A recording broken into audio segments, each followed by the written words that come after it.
আজ মহাশিবরাত্রি। বাড়িতে যা যা কাজ ছিল, কিছু কিছু পুজোর কাজ, সেগুলো গুছিয়ে রেখে তাড়াতাড়ি করে রেডি হয়ে চলে যাচ্ছি গঙ্গা স্নান করতে। আর আমাদের বাড়ি থেকে একটা মাঠ পেরোলেই গঙ্গা। আর দেখো, মাঠে যাওয়ার সময় রাস্তাটা কত সুন্দর লাগছে, কত সুন্দর সোনালি রোদ উঠেছে, খুব ভালো লাগছিল। আর আমি এখানে কিছু পুজো দেওয়ার জন্য জিনিস নিয়ে নিয়েছি, তার কারণ আমি যেখানে স্নান করতে যাচ্ছি সেখানে স্বয়ং ভোলানাথ নিজে বসেই আছে। তার কারণ আমি স্নান করে আগে তাকে ওখানে পুজো করব, তারপরে আমি বাড়িতে আসব।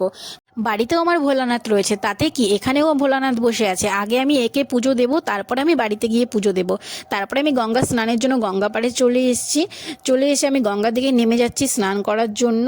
আর স্নান করার জন্য এখানে আমি নামছি। তারপরে আমার মা বলল, আগে গঙ্গার জলে পা দিবি না, আগে হাত দিয়ে মাথায় কিছুটা জল ছুঁয়ে নে, তারপরে পা দিবি। আমি সেই মতোই করলাম। তারপরে আমি স্নান টান সেরে এখানে উঠে পড়লাম।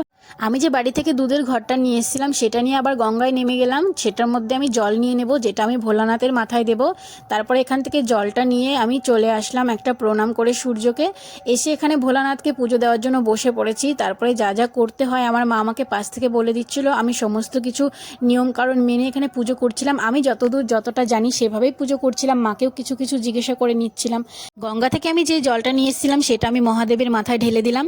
আর তার কাছে আমার একটাই চাওয়া, আমি যেমনই থাকি না কেন সে যেন আমার পাশে থাকে, এটাই। তোমরা কে কে মহাদেবকে পছন্দ করো আমাকে অবশ্যই কমেন্টে জানিও। মহাদেব তোমাদের মনের আশা অবশ্যই পূর্ণ করবে।